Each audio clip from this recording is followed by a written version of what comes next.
science as we look at related diseases, conditions, and determinants of health that affect quality of life. So join me, Vin Abbott, on Wednesday evenings from 8:30 for Inside Health on Bay Hill News Net, also on KinkadiRadio.info.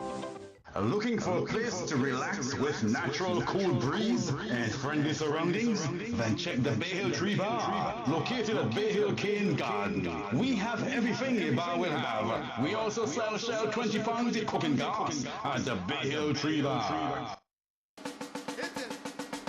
It's the Vin Abbott Show with news, views, and interviews. The music in the mix on Saturdays, 4 p.m. Kinkadi Radio.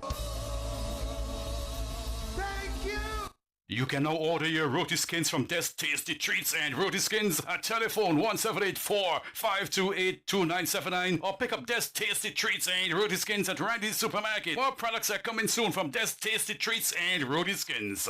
Every Wednesday at 9:30 p.m. you will hear a old-time story by Vin Abbott on BayHillNews.net. Network presents Inside Health, 30-minute program in which we explore the human body and functions. We'll share real-life stories and the latest in medical science as we look at related diseases, conditions, and determinants of health that affect quality of life. So join me, Vin Abbott, on Wednesday evenings from 8:30 for Inside Health on Bay Hill News Net, also on KinkadiRadio.info.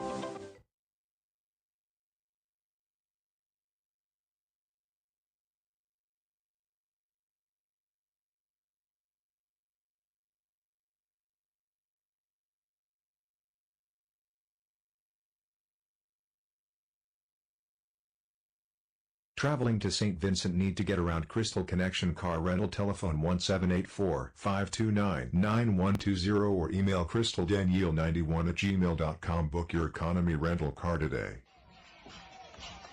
Last year, she brought you Growing Up in Vincy and a collection of poems, Vincy Lifestyle. She told you about minivans, Commerceman, Kingstown and Carnival. In Growing Up Vincy, she took you down memory lane to playing games at school, riding in wooden buses, Saturday and Sunday chores, bathing and washing in the river. She even told you about zombie stories. This year, she brings you Uniquely Vincy, which details all our unique features. Tree, Madongo, Wailing in Beckway, Conk Fest, and Dance in the Cake in Union Island. And Dr. Nicolette Springs books, Growing Up in Vincy, a collection of poems, Vincy Lifestyle, and Uniquely Vincy are available at Games Book Center, Paul's Avenue, and Variety Service Center, Georgetown, St. Vincent and the Grenadines. While in Antigua, travel with Auburn Bully Bus services between Pigot's Village and St. John's on Old Firearm Road. We also conduct island tours 7 days per week, all in comfort, style, and safety. For more information, contact Auburn Bully 1268-764-2869. That's 1268-764-2869. It's the Vin Abbott Show with news, views, and interviews. The music in the mix on Saturdays, 4 p.m. Kinkadi Radio. Thank you! Kick the dust off your boots and join me every Saturday at 7 p.m. and Wednesday at 5 p.m. as we go charting in the USA country style right here on Bay Hill News Network. We'll count down the top 30 country hits of the week and bring back the memories that make you say, "Ooh, yes, I remember." So rustle up your herd and stop by every Saturday evening at 7 p.m. and again on Wednesday at 5 p.m. for charting in the USA country style right here on Bay Hill News Network. Network presents Inside Health, 30-minute program in which we explore the human body and functions. We'll share real-life stories and the latest in medical science as we look at related diseases, conditions, and determinants of health that affect quality of life. So join me, Vin Abbott, on Wednesday evenings from 8:30 for Inside Health on Bay Hill News Net, also on KinkadiRadio.info.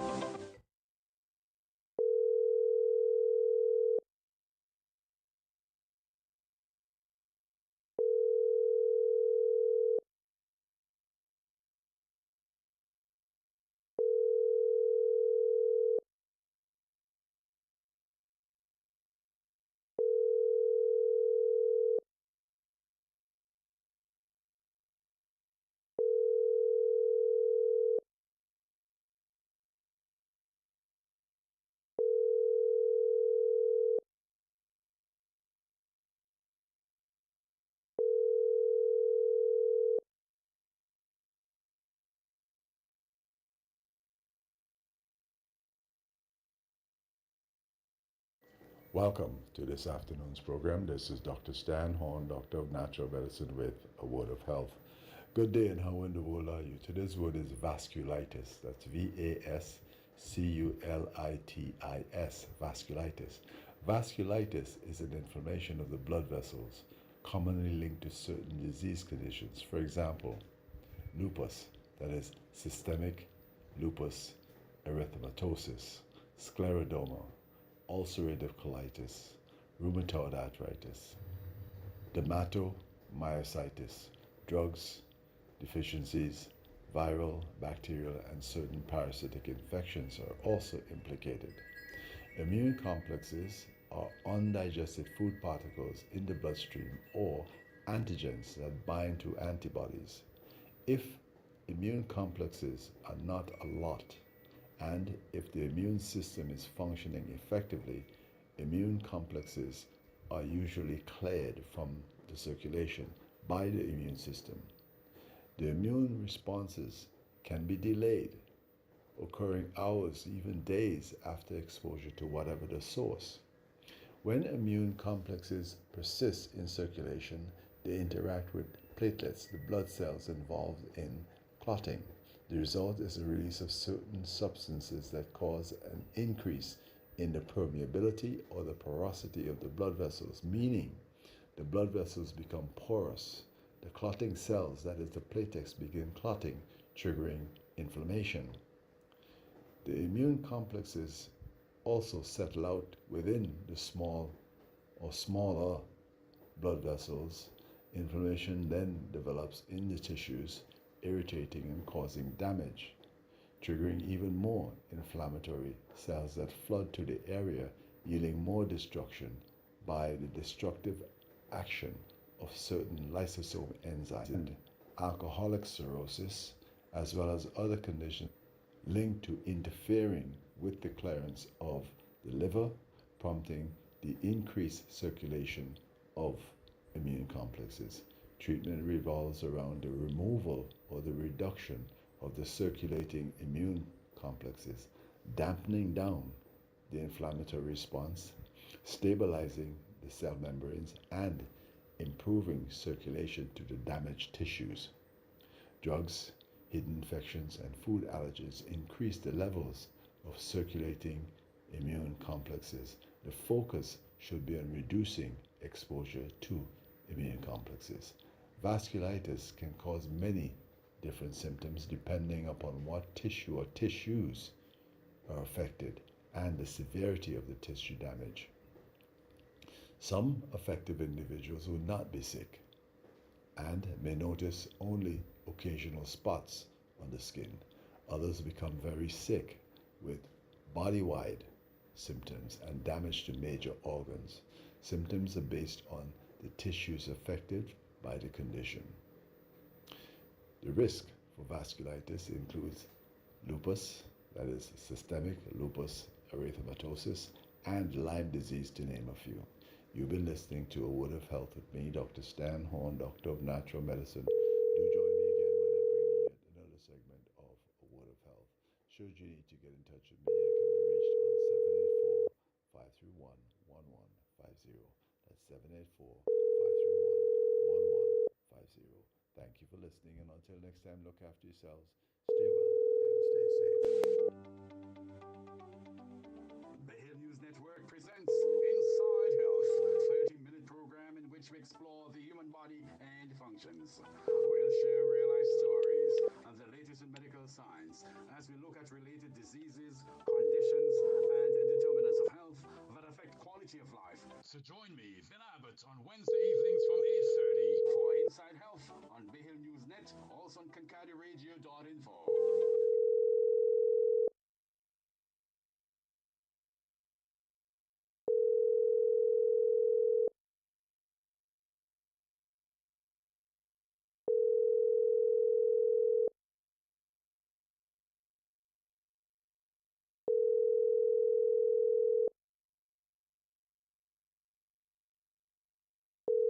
Welcome to this afternoon's program. This is Dr. Stan Horn, Doctor of Natural Medicine with a Word of Health. Good day, and how in the world are you? Today's word is recommendations Vestibulitis, that's Vestibulitis, vestibulitis. First up are hot applications. You may get some soothing relief by applying a warm application to the area from the tea bags you would have soaked in the same sitz bath you will or can use. Place the tea bags on a pad so that they remain in place. Next is dairy products. Whether it's allergies, lactose intolerance, or the risk of hormone contamination or infectious agents, the consumption of dairy products has contributed to many chronic health problems in both children and adults. Restrict or limit dairy products to reduce the amount of calcium oxalate in your body. For some people, avoiding dairy products altogether significantly contributes to both short and long-term health improvements and having a greater sense of well-being. Next is chemical avoidance. Avoid all potential irritants your underwear may present, for example, laundry soaps, detergents, bleaches, and so on.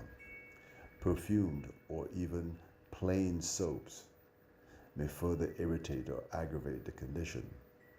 Use a mild, non-perfumed soap, for example, Castile soap. Natural glycerin soap can also help. A handheld shower massager is preferred to an overhead nozzle as it's much easier to wash away any remaining soap residue after washing.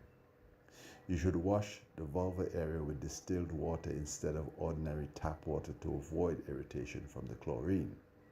Pour a cup of water on the area while urinating. This dilutes the urine and helps to wash away any irritating chemicals. This will help to relieve painful urination. Next is ozone therapy. The trichomoniasis, the trichomonas, Candida albicans, and Gardnerella vaginale organisms are present in nearly 97% of vulval vaginitis. That's vulvovaginitis, vulval vaginitis. When applied, ozonated oil can eliminate fungus and other organisms. 60 participants were studied in a trial with ozonated oil. The participants were divided into 3 different groups. 30 were treated with drops of ozonated oil, 20 were treated with conventional methods, and the remaining 10 participants were treated with a placebo oil, that is, one that has not been ozonated. The participants treated with ozonated oil recovered within 5 to 7 days. The group treated with conventional methods, only about 20% of them recovered within 10 to 16 days. However, the placebo group's symptoms got worse. The group treated with the ozonated oil, their pain disappeared within 24 hours.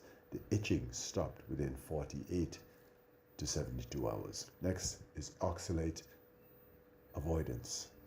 Reducing the oxalate in your diet helps. Oxalates are compounds in certain foods that bind themselves to essential nutrients, thus interfering with their absorption. Therefore, avoid foods such as teas, spinach, and Concord grapes, to name a few. Also, avoid consuming more than 250 milligrams of vitamin C daily, as it may contribute to oxalate formation. You've been listening to A Word of Health with me, Dr. Stan Horn, Doctor of Natural Medicine. Do join me again when I bring you another segment of A Word of Health. Thank you for listening, and until next time, look after yourselves, stay well.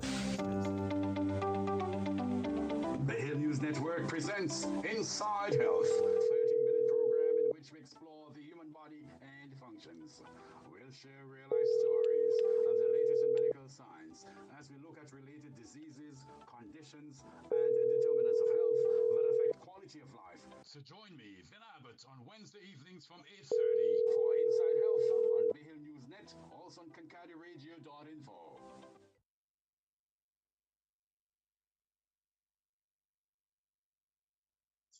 Hi, hello everyone.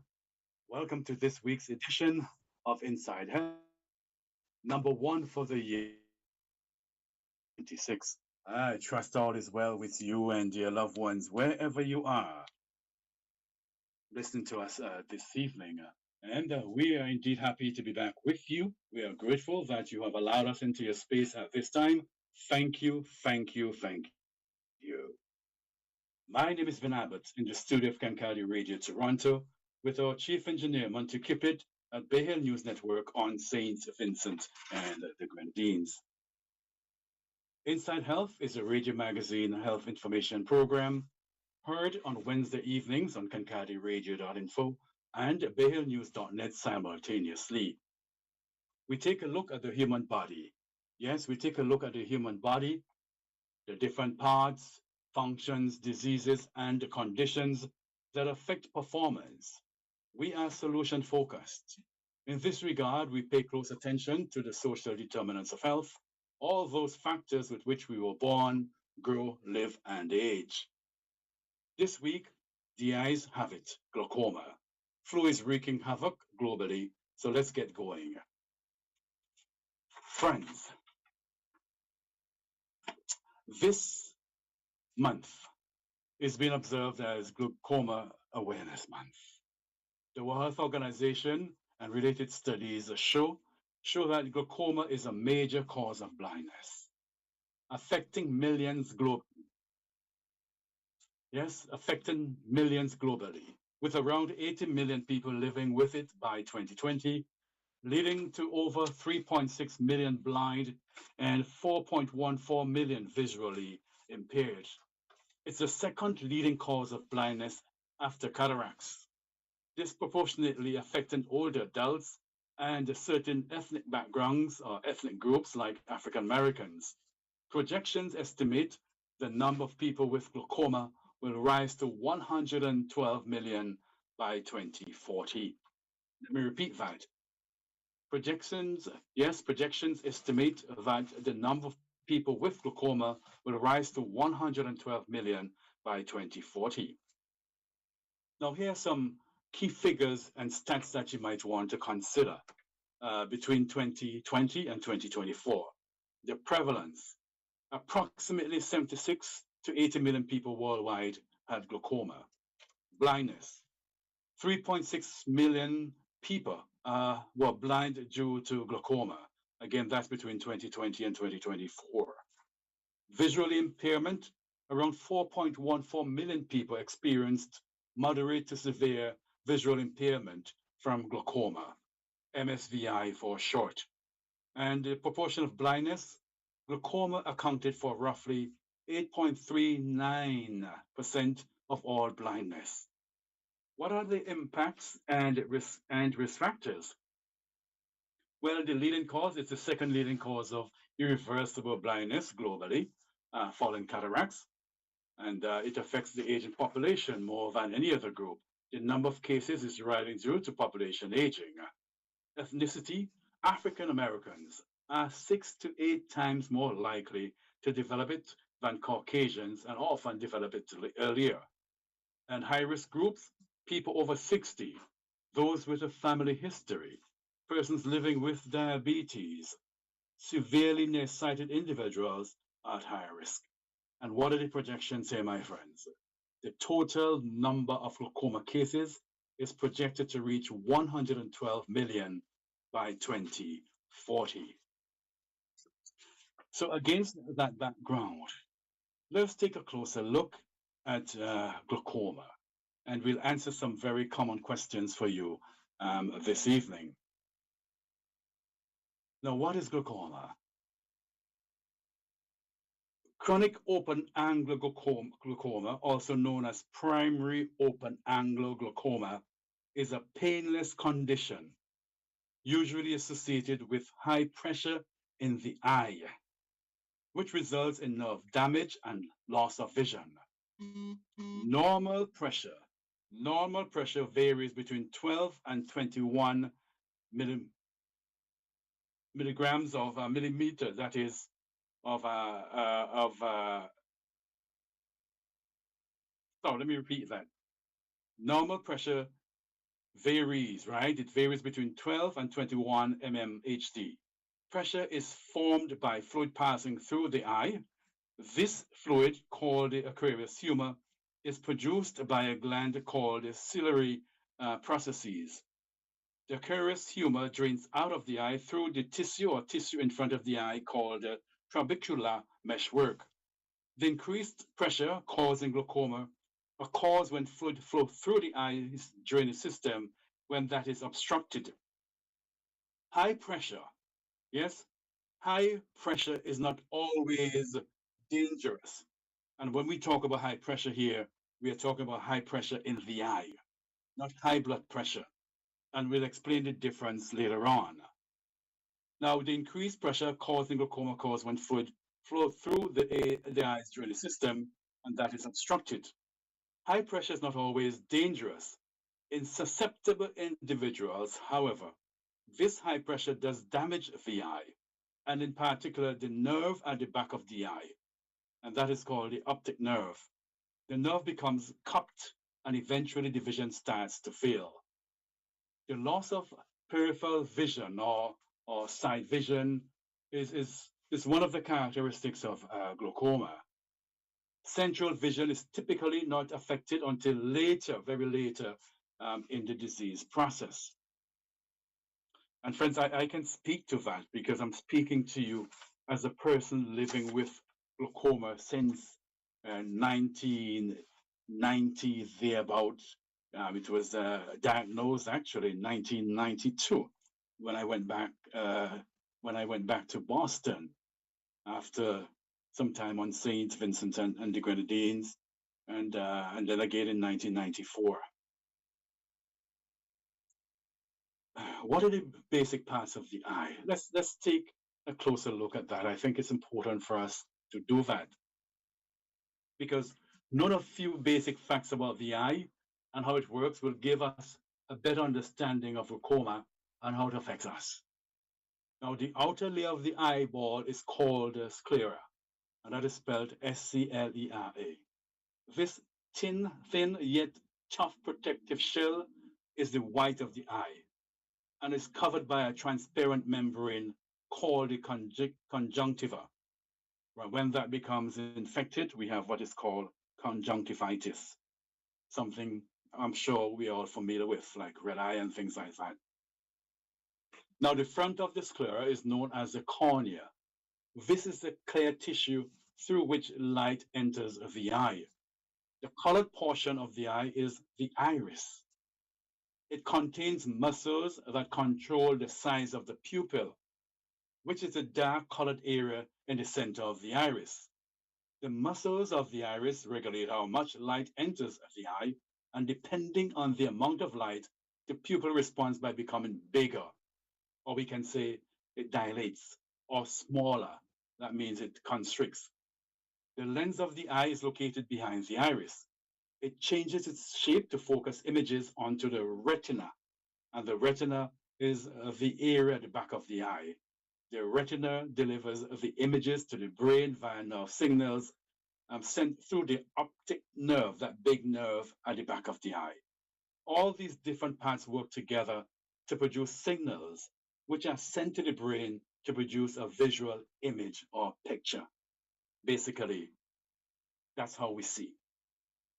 With me so far, friends? Now, the inside of the eye is filled with fluid, and in the center of the eye called the vitreous cavity, right? This is filled with a gel-like substance called vitreous humor. And the front compartment of the eye, and that part is bounded by the, you remember the cornea, the iris, the pupil, and lens, is filled with a watery fluid called the aqueous humor. This special fluid is responsible for the pressure we measure in the eye. May I repeat this? This special fluid, aqueous humor, right, is important. It is responsible for the pressure we measure in the eye. And the pressure is known as the intraocular pressure, IOP for short. How are we doing? It's a lot, right? I thought it was useful to get through some of this information about the different parts of the eye and how they function. And against that background, we have a better idea how glaucoma affects us. Now, what are the names of the different types of glaucoma? There are a variety of glaucoma types. These include primary or chronic open-angle glaucoma, including low or normal tension glaucoma. Secondly, there's the primary angle closure glaucoma, steroid-induced glaucoma, and pigmentary glaucoma.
And Dr. Nicolette Springs books, Growing Up in Vincy, a collection of poems, Vincy Lifestyle, and Uniquely Vincy are available at Games Book Center, Paul's Avenue, and Variety Service Center, Georgetown, St. Vincent, and the Grenadines.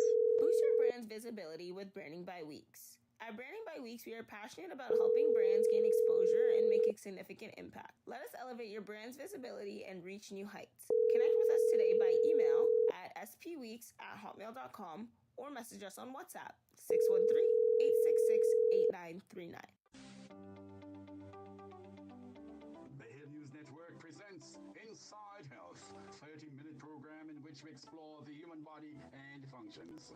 We'll share real-life stories and the latest in medical science as we look at related diseases, conditions, and determinants of health that affect quality of life. So join me, Vin Abbott, on Wednesday evenings from 8:30 for Inside Health on Bay Hill News Net, also on KincadiRadio.info.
Hello, everyone. Good evening to you once again. Must apologize. I was just informed that we got cut off at some point, so my apologies. Not a nice way to start the new year. So here we go. Hi, hello, everyone. Welcome again to this week's edition of Inside Health. It's the first of the year 2026. Trust your year so far is going well. We're indeed happy to be back with you. We are grateful that you have allowed us into your space, at this time. Thank you so much. My name is Vin Abbott in the studio of Kincadi Radio Toronto, with our chief engineer Monty Kippett at Bay Hill News Network on St. Vincent and the Grenadines. Inside Health is a radio magazine health information program heard on Wednesday evenings on KincadiRadio.info and BayHillNews.net simultaneously. We take a look at the human body, the different parts, functions, diseases, and conditions that affect performance. We are solution focused. In this regard, we pay close attention, we pay close attention to the determinants of health, the social determinants of health, to mean all those factors with which we were born, grow, live, and age. This week, The eyes have it. Yes, glaucoma is in focus, and flu is wreaking havoc globally. We'll talk about that as well. So let's get going. Yes, this week, this month has been declared Glaucoma Awareness Month. And according to the World Health Organization and related studies, glaucoma is seen as has been identified as a major cause of blindness, affecting millions globally, with around 80 million people living with it by 2020, leading to over 3.6 million blind and 4.14 visually impaired. It's the second leading cause of blindness after cataracts, disproportionately affecting older adults and certain ethnic backgrounds or groups like African Americans. Projections estimate the number of people with glaucoma will rise to 112 million by 2040. Here's some key figures. Prevalence, approximately 76 to 80 million people, that is, worldwide, had glaucoma. That was between 2020 and 2024. Blindness, about 3.6 million people were blind due to glaucoma.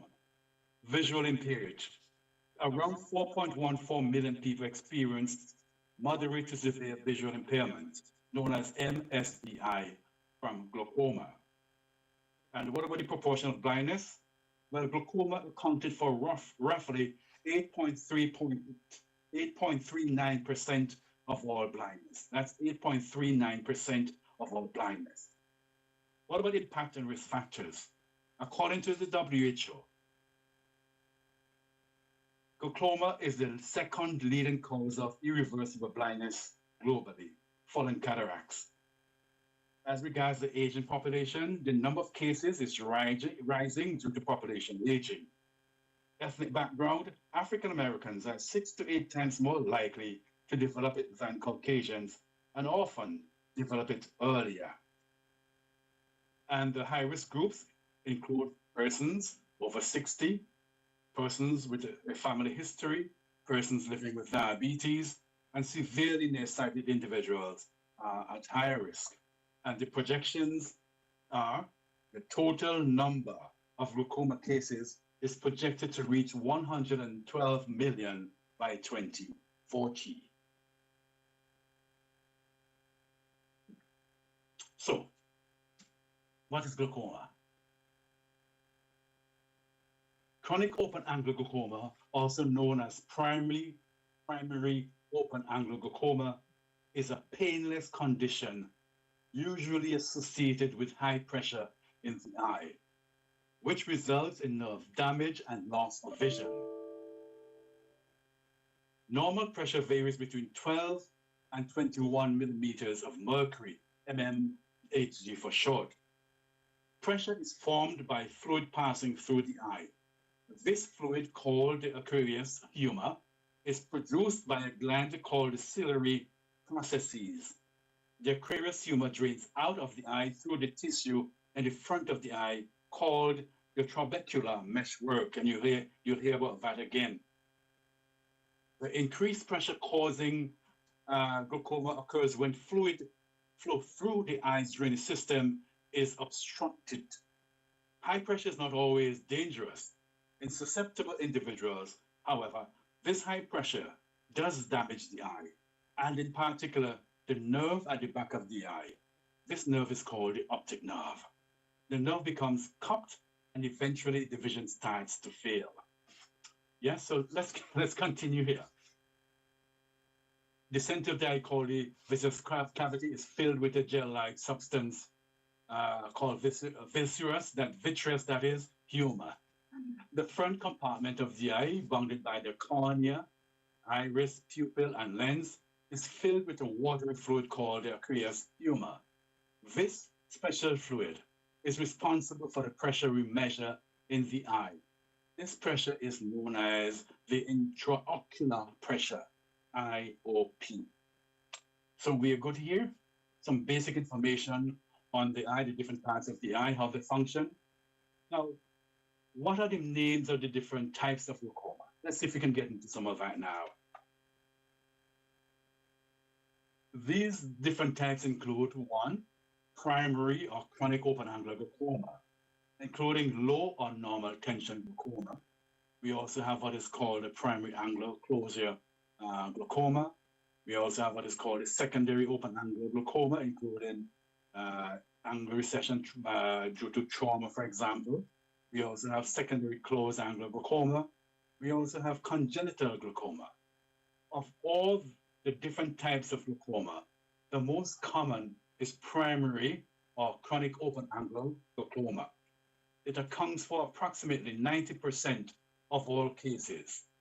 Primary angle closure glaucoma, yes, that is, loss of peripheral vision of the side vision is the characteristic of glaucoma. Central vision is typically not affected until very late in the disease process. Well, what are the basic parts of the eye? We believe on this program that it would be helpful to just review some of them. I think it will give us a better understanding of how glaucoma works, how it affects us. Yes? So the outer layer of the eyeball is called the sclera. This thin yet tough protective shell is the white of the eye and is covered by a transparent membrane called the conjunctiva. And conjunctiva sounds familiar, right? Conjunctivitis, red eye, things like that. Now, the front of the sclera is known as the cornea. This is the clear tissue through which light enters the eye. And the colored portion of the eye is the iris. It contains muscles that control the size of the pupil, which is the dark colored area in the center of the iris. The muscles of the iris regulate how much light enters the eye. And depending on the amount of light, the pupil responds by becoming bigger, or we often say it dilates. Or smaller, we say constrict. The lens of the eye is located behind the iris. It changes its shape to focus images onto the retina, and that is the area at the back of the eye. The retina delivers the images to the brain via nerve signals sent through the optic nerve. That's a big nerve at the back of the eye. All these different parts work together to produce signals which are sent to the brain to produce a visual image or picture. That is how we see. Now, the inside of the eye is filled with a fluid.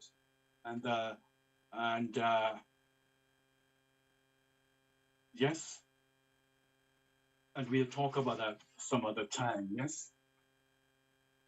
But why don't we continue with some questions, ask some questions. What is the difference between glaucoma and ocular hypertension? Glaucoma refers specifically to high pressure causing damage to the optic nerve and or peripheral vision. Ocular hypertension refers to high pressure, which does not damage the nerve or vision. Patients with ocular hypertension are often called glaucoma, right? Glaucoma suspects, that is, glaucoma suspects. Most glaucoma suspects do not go on to develop glaucomatous nerve and vision damage, right? Another question that is often asked is, well, what does it really mean when my doctor says to me, or what my doctor says to me, I'm a glaucoma suspect? Now, a glaucoma suspect is a person with high eye pressure, but without damage to the optic nerve or visual field. Most patients with ocular hypertension do not require treatment and will not get glaucoma. However, about 33% of patients with high pressure do eventually go on to develop glomatous damage. As a result, it is absolutely essential that glaucoma suspects be examined at least once a year to rule out the development of early damage and the need for therapy. Another question that is often asked by clients is, what is normal pressure? Normal eye pressure is between 12 and 21 millimeters of mercury, mmHg for short, with average pressure being 15.5 millimeters And pressure above 21 millimeters is considered to be abnormal. Damage, however, can occur at different pressures in different individuals. Some patients, glomatose nerve damage at pressures below 21 millimeters, while others develop nerve damage earlier at very high pressures. Your eye specialist will tell you whether your pressure is normal for you as an individual. And this is very important, as again, as a person who's living with glaucoma, particularly in my left eye, I understand this quite well. I have to make sure that the pressure in my eye, or let me put it this way, my doctor works with me to help ensure that the pressure in my left eye is even below 10 millimeters because of the damage that was done to my eye years ago in the late 80s into the early 90s. Whereas on my right eye, it's different, it's normal, and that's why I'm taking eye drops on my right eye to keep the pressure there within normal range. And at the same time, on my right eye, I've done surgery and all of that, and the pressure there has been maintained below 10 thereabout. Because of the damage that was done, it's important for us, my doctor and I, to pay close attention to that. But that will be different for different persons, for individuals. So important for you to have an aggressive doctor, so to speak, aggressive to me, who's on top of things with you, who's always checking you out, your eye pressure out and all of that, and affording you all the tests available to see what's going on, not only with the pressure, but with the nerve endings and all of that in your eyes. Very, very important. Now, with glaucoma, what happens to the intraocular pressure in the eye? In a healthy person, the eye's fluid or aqueous humor continuously drain through an area called the trabecular meshwork to maintain normal pressure. And in many patients with glaucoma, the pressure in the eye builds up and rises up because there's damage to the drainage system. For example, in chronic open-angle glaucoma, the trabecular meshwork blocks outflow of fluid, so that fluid accumulates, increasing pressure that can gradually damage the optic nerve. Makes sense, right? There's pressure build up in your eye. The meshwork kind of drain it. Obviously, the pressure is going to come up. That's happened to me. So that my first surgery, and we'll talk about the different forms of treatment later on in this series, but that was where they went first, to clear up the meshwork, to allow fluid to drain. So that's to reduce, that helped tremendously to reduce the pressure in the eye. Another question that is often asked: can I develop glaucoma without having an increase in eye pressure? Well, friends, research shows that for a small number of patients or persons with glaucoma, there's little or no increase in the eye pressure or ocular tension. This increase in eye pressure, ocular tension, this is called normal tension or low tension glaucoma. But the exact cause for glaucoma in these persons is still unknown.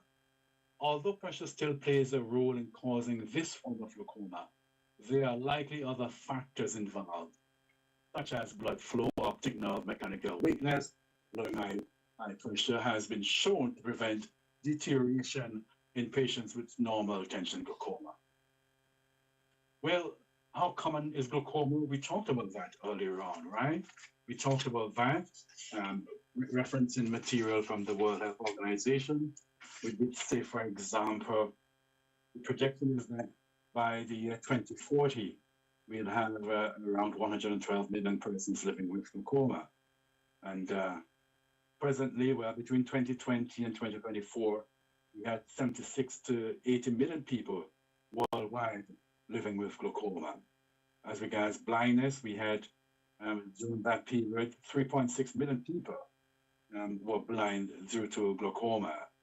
And in terms of visual impairment, around 4.14 million people experienced moderate to severe visual impairment, MSVI for short, from glaucoma. And proportion of blindness, glaucoma accounted for roughly 8.39% of all the blindness. So that's how common it is. It's very common in St. Vincent and the Grenadines. is very common amongst our people. So this is why we are using this month, Glaucoma Awareness Month, to try and shed some light on the problem that we have. I'm very aware of many persons on homeland who are living with glaucoma and who perhaps are not being treated the way they should be treated. To mean we can do better by our persons living with glaucoma and eye conditions, not only glaucoma, but cataracts, but glaucoma, because we find it's considered to be a silent disease, because the damage starts from the outside first, the peripheral vision, the side vision, not until it really gets really severe and starts to affect the central vision that some people realize that, and then blindness really is irreversible. So once it gets there, you can't do anything with the vision. You can just slow down the progress. It's a silent disease. Very important. If you're from a family with a history of glaucoma, you're living with diabetes or something like that, you need to get checked out. One of the first things I did when I found out that I was living with glaucoma, I informed my sons and informed my children that I am living with glaucoma. You need to be mindful.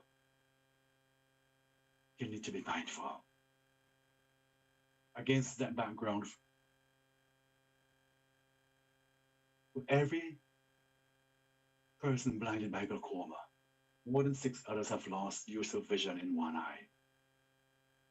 Friends, to prevent serious problems, I encourage you on this program to see your eye doctor for regular eye examinations every year, especially if you're a Black person or your family has a history of glaucoma and all of that. If you have some injury to your eye, like I did, you also need to get that checked out. You don't know what might be going on with the optic nerve at the back of the eye. Another question that is frequently asked, Monty, is, well, I see very well and do not wear glasses. How can I have glaucoma? Friends, it's important to remember that glaucoma, I just said it, glaucoma does not really affect your central vision. Glaucoma affects side vision and only affects central vision very late in the disease. Therefore, glaucoma has no effect at all on your need to wear glasses. Does glaucoma cause blindness?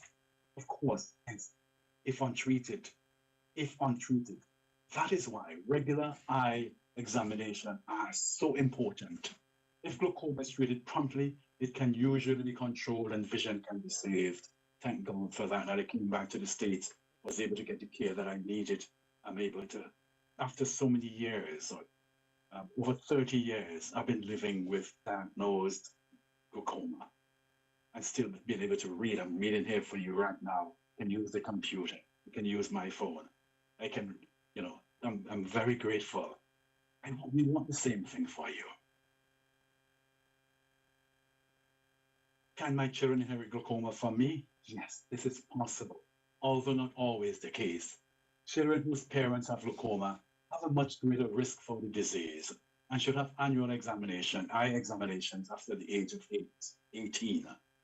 A defect has been discovered in a particular gene called the TIGR. It is found in an unusual form of juvenile glaucoma for persons under 30 years. Other defects have also been found in babies born with glaucoma. However, genetic defects have not as yet been found in the most common type of glaucoma, called chronic open-angle glaucoma. Is glaucoma contagious? No, it is not. It's not an infectious disease, like, say, HIV or flu or something like that. Is glaucoma caused by stress? No. Unlike blood pressure, hypertension, high pressure is relatively unaffected by stress. And I mentioned the word cupping earlier on. What is cupping of the optic nerve? The optic nerve at the back of your eye carries all of the visual stimuli to the brain.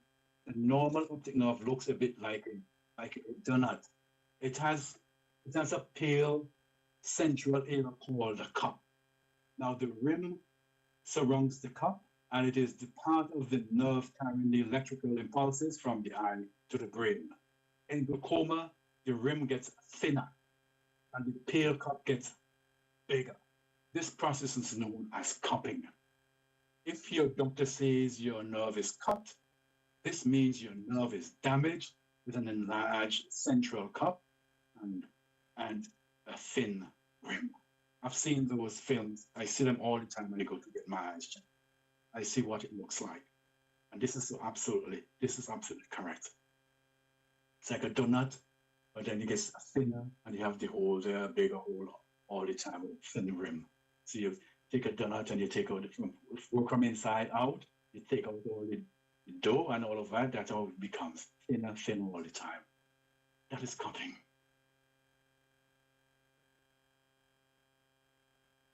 Finally, for tonight on glaucoma, what are the risk factors for glaucoma? Repeat.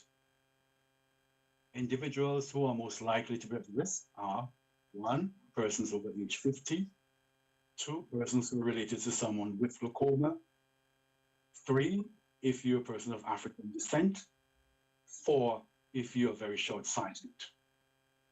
Perhaps the most important of these is being related to someone with glaucoma. Glaucoma is unusually in people. It's unusual in people under the age of 50. That is, glaucoma is unusual in people under the age of 50. But I got it before I got to 50. Again, I had the damage that was aggravated. It was secondary to trauma.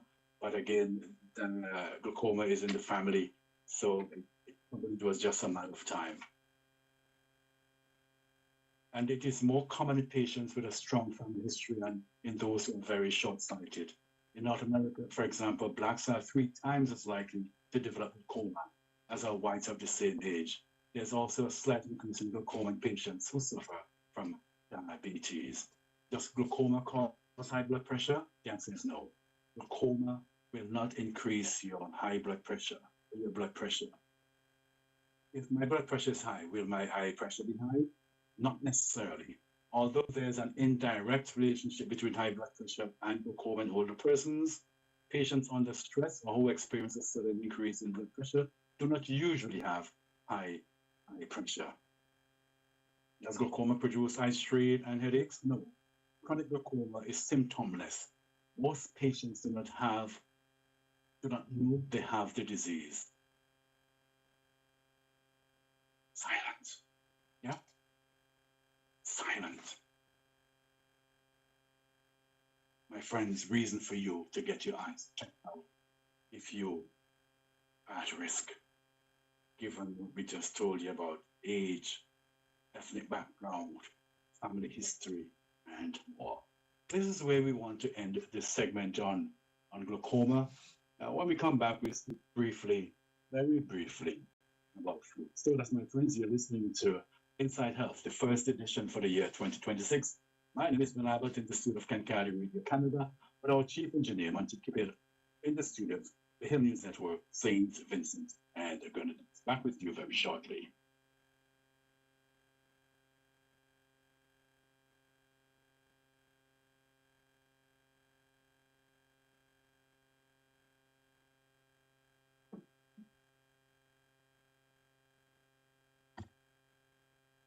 Boost your brand's visibility with Branding by Weeks. At Branding by Weeks, we are passionate about helping brands gain exposure and make a significant impact. Let us elevate your brand's visibility and reach new heights. Connect with us today by email at spweeks@hotmail.com or message us on WhatsApp 613-866-8939. Looking for a place to relax with natural cool breeze and friendly surroundings? Then check the Bay Hill Tree Bar, located at Bay Hill Cane Garden. We have everything a bar will have. We also sell Shell 20 pounds of cooking gas at the Bay Hill Tree Bar. Network presents Inside Health, 30-minute program in which we explore the human body and functions. We'll share real-life stories of the latest in medical science as we look at related diseases, conditions, and determinants of health that affect quality of life. So join me, Vin Abbott, on Wednesday evenings from 8:30 for Inside Health on Bay Hill News Net, also on KankadiRadio.info.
welcome back to Inside Here. Hope all is well. It's now 9:40 in the studio of Kankadi Radio. It's 10:40 in the studio of News Network.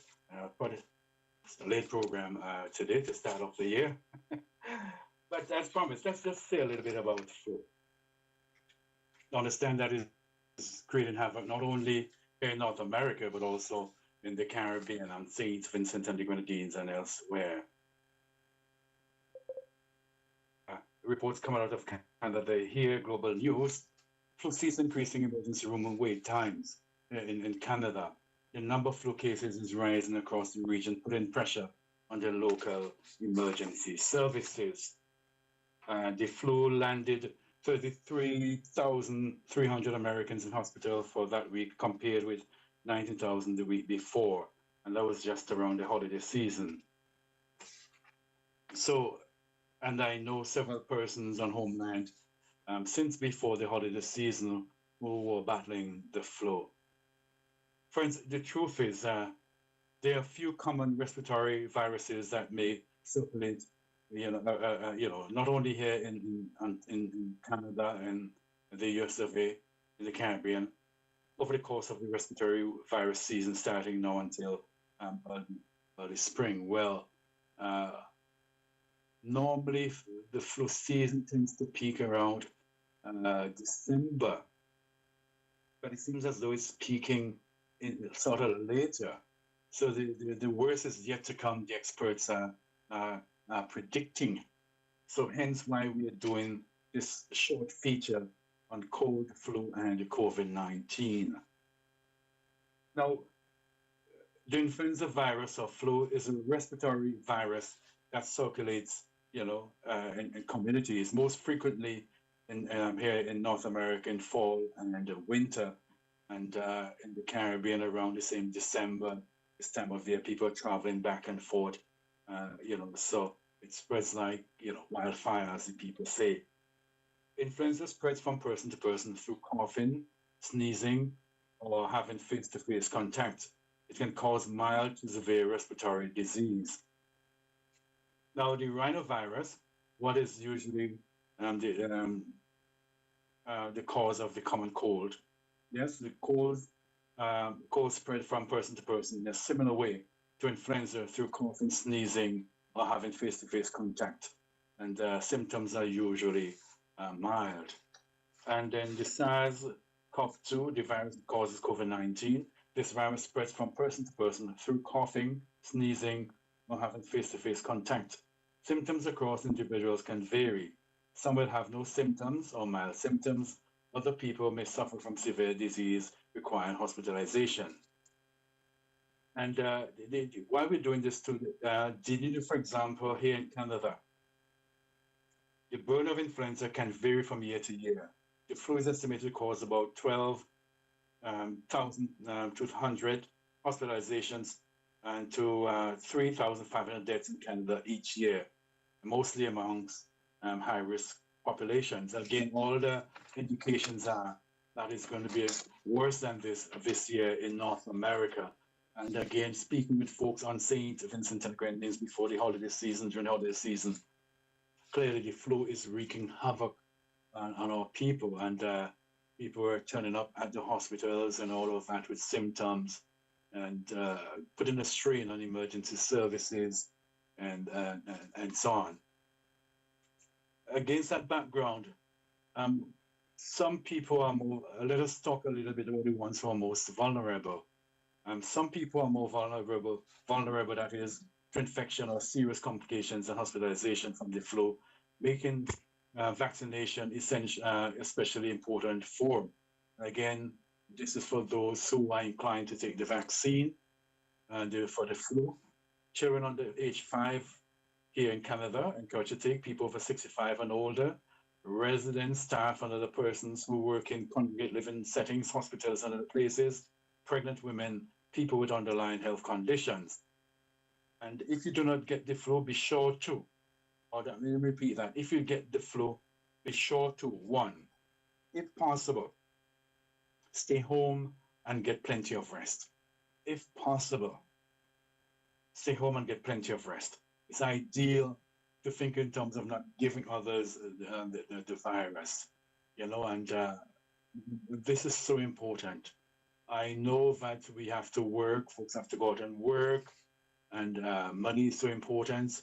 So folks would, despite feeling unwell, will still go out and gather, attend funerals, and do other things like that, mix and mingle. A lot of that happened during the 9 mornings and happened during the shopping season and the busy Christmas season.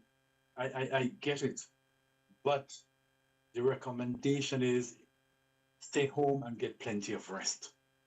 That is it. That is a recommendation from the authorities. Drink lots of fluids like water, tea broth, right? Tea broth, and some people recommend chicken soup highly, and I've heard of success stories around that. But again, clear fluids basically, because the broth is supposed to be clear, transparent. You should be able to see through it.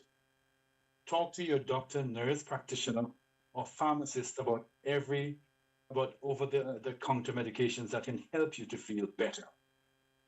Take a warm bath. Gargle with salt water or suck on lozenges.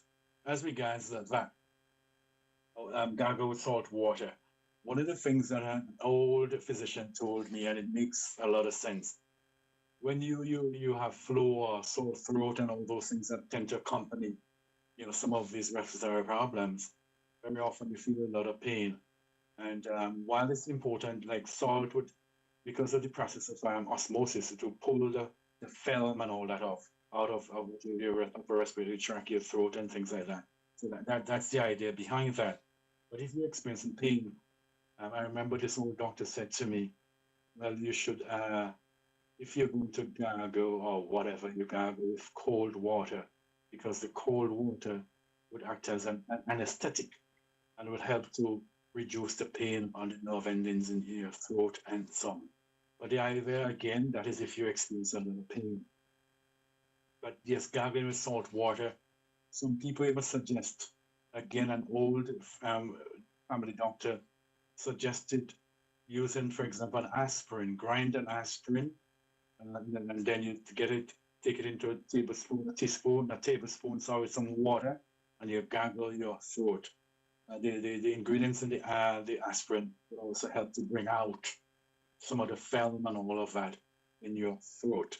Again, if you can, that was recommended to me, and again, something you might want to talk to your pharmacist about or your doctor about. But I do know aspirin gargle helps. Cold water, cold drinks help if you're feeling pain to sort of numb the pain as much as possible. Yes, salt water, it pulls out, salt pulls out. Salt, gargle with salt without having to pull out the stuff in your throat as well. Very important as well, avoid alcohol, caffeine, and smoking. I also suggest to people to avoid dairy products like milk and things like that, because they are so acidic and they will help with it to add more film to your system, to your throat and all that. That's something you want to avoid. This is why it's suggested strongly to use like lots of fluid, water, tea, broth, those things that are free of milk and dairy stuff and so on, something you want to take into consideration. Again, this is something you want to discuss with your doctor. Call your doctor if you don't start to feel any better after a few days, if your symptoms get worse, or if you're in a high-risk group and develop flu symptoms, you might want to talk to your doctor or your pharmacist. To end, what are some of the best practices suggested? Wash your hands frequently with alcohol-based sanitizer or soap and water. Good old soap and water can't hurt. 2, cover your coughs and sneezes with a tissue or your sleeve. Wear a mask to protect yourself, others, from getting the infection, the respiratory infection. And 4, physical distancing, when possible, is always a good thing. Spend time outdoors or in well-ventilated indoor spaces. The sunshine, certainly, out in the sunshine can't hurt. Spend time outside. And again, stay home if you are sick and if it is possible. If it is possible. right? And if you're so inclined and your doctor recommends it and so on, you feel that you have to get vaccinated against influenza each year. So friends, this is where we want to end this week's program.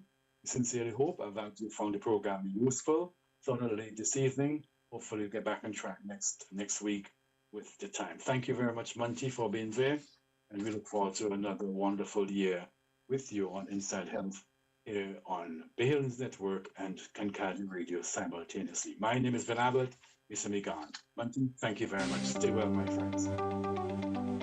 Bay Hill News Network presents Inside Health, 30-minute program in which we explore the human body and functions. We'll share real-life stories of the latest in medical science as we look at related diseases,